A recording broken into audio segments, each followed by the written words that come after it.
The launch of SRAM's new Red eTap AXS group set with its smaller chainrings seems to be continuing the trend of road bike gears getting easier.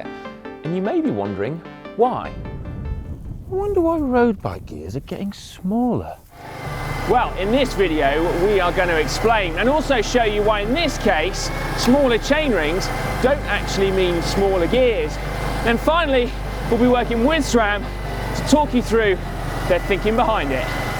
Just to recap, what SRAM has done is reduced the sizes of the chainrings up front. Instead of 5339 we have 5037, instead of 5236 we have 4835, and lastly, offering smaller gear ratios to 5034, we have 4633. Three things have happened to spark this trend in shrinking chainrings. Firstly, the roads that professional cyclists race on have changed. Secondly, the roads that normal cyclists ride on have changed. And then lastly, improvements in technology have actually allowed it to happen. Now, our journey begins in the mists of time. 1999 to be exact, a year of Britney Spears and Lance Armstrong. Not together. Who knows? Anyway, back to 1999 and the fearsome Angliru was something of a pivotal moment in bicycle gears. It was the first time that a brutal, super steep monster climb had featured in a Grand Tour. On a reconnaissance mission, Pedro Delgado said that nothing like this had ever been seen before. Pro cyclists were forced to adapt to their gearing heavily just to get up. Even Jan Ullrich, one of the biggest grinders of all time, unusually opted for a smaller ring. Anyway, the pros moaned, but it was a huge hit from the perspective of the fans, and so the race organisers of the Vuelta and the Giro sought out to include even more brutal climbs like the Zoncolon and the Alto de los Muchachos. Pro riders regularly had to fit even smaller gears, so manufacturers followed suit. Meanwhile, Lance Armstrong was suddenly becoming famous for pedalling with a really fast cadence whilst dominating 7 Tours de France. And at the time, many people attributed his success to that. We now know, of course, that's not entirely true.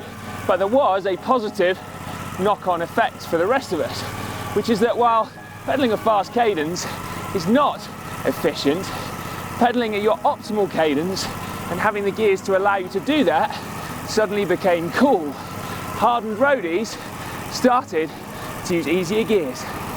A few years later, a shift in where we ride also began. As for pro race organisers, the rest of us also started wanting to explore the world more and conquer brutally steep climbs.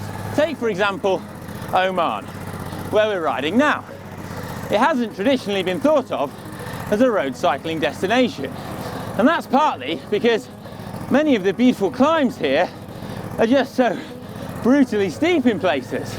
However, modern road bike gearing is so versatile that it's making places like this more accessible, whereas in the past you would have required a touring bike or even a mountain bike to get up these ridiculous 20% gradients. And lastly, technology. As technology has improved, bikes have become more versatile. You didn't have many gear options with a 6-speed cassette. Riding up a super steep climb like the Angliru or Jebel Shams in Oman, where we are today, simply wouldn't have been possible in the 70s or 80s with the technology available. No, but as chains and gears and wheels improved, so too did extra sprockets now start appearing at the back. And with each new sprocket, so the gear ratio began to spread. So pro cycling started racing up super steep climbs. They now had the technology to do it. Riders like Lance Armstrong made spinning smaller gears cool, and normal riders like us increasingly started riding up harder and harder climbs, sometimes not even on tarmac. No, which brings us up to 2019. We now have 12 sprockets at the back and even smaller chainrings up front. But this is not about easier gears. Perhaps the biggest shift here, thanks, is that SRAM say that they've designed this group set around gear ratios rather than just gently evolving what has gone before. Right, okay, strap yourselves in now, grab yourself a double espresso because Si's going to go full on uber tech nerd on us all. SRAM have reduced the size of their chainrings. That much we already know. But it's important to note that in isolation, chainset size doesn't actually tell us anything. And that is because gears work as a pair.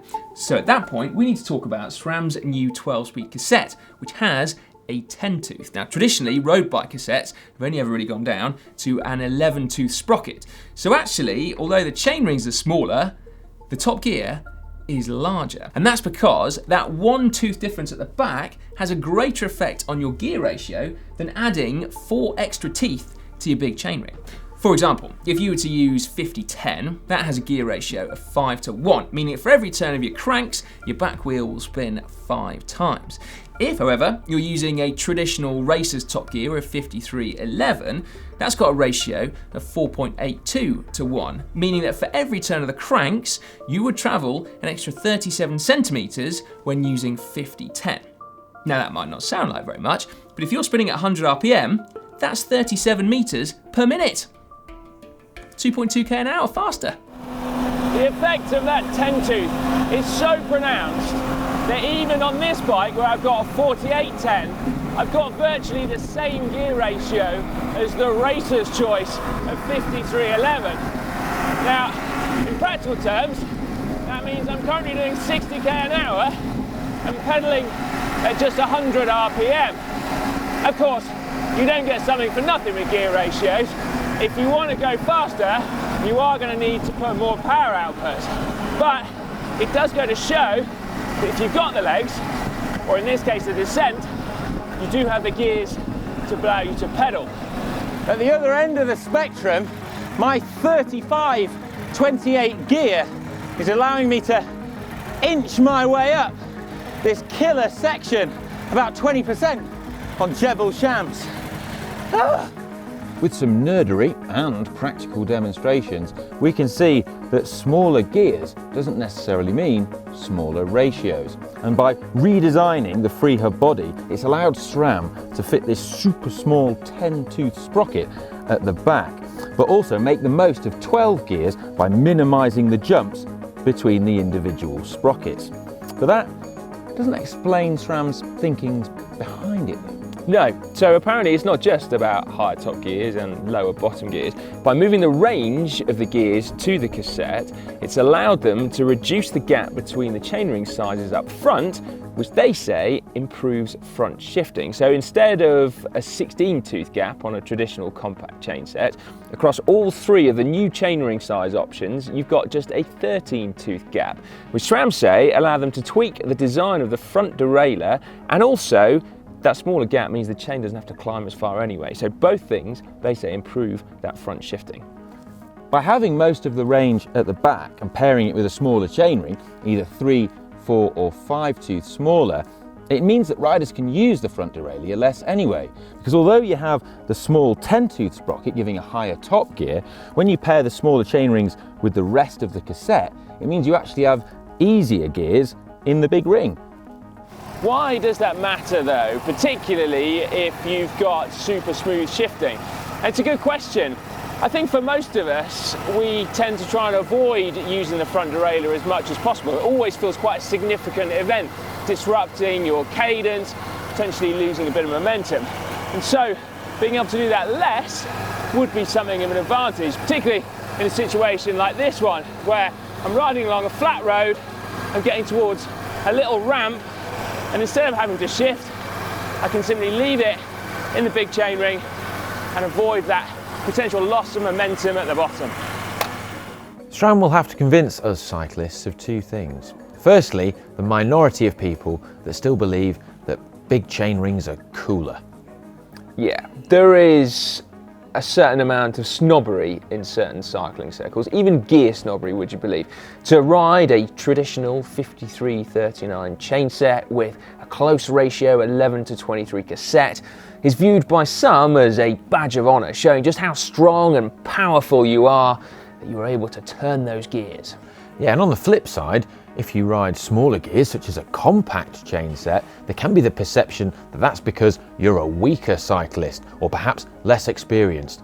On the internet, I believe they're called noobs. Yeah. Well, we strongly disagree with this. Your gears show where you ride, not how strong you are. And as we've heard already, the best climbers in the world choose to ride smaller gears for the most fearsome climbs. And yes, whilst Eddie Merckx did once tell me that he didn't need a compact, I don't think Eddie Merckx ever went up the Angliru. And the other thing, which one or two people pointed out at the launch of the new group set, is the perception that smaller cogs are less efficient than bigger ones. And this is because on a smaller cog, the chain actually has to go through a tighter angle, which is thought to perhaps increase drivetrain friction. Yeah, theoretically, a 10 could cost you a fraction of a watt compared to an 11-tooth sprocket. But if you are genuinely interested in drivetrain efficiency, then you'll also understand that given how much SRAM have redesigned the chain and the cassette and the chain rings, to actually make any meaningful comparison between new and old, the whole system would need to be tested. Absolutely. And if you want to find out more about SRAM's gear options and the new group set, then you can click down here because Si has done an excellent video explaining it all.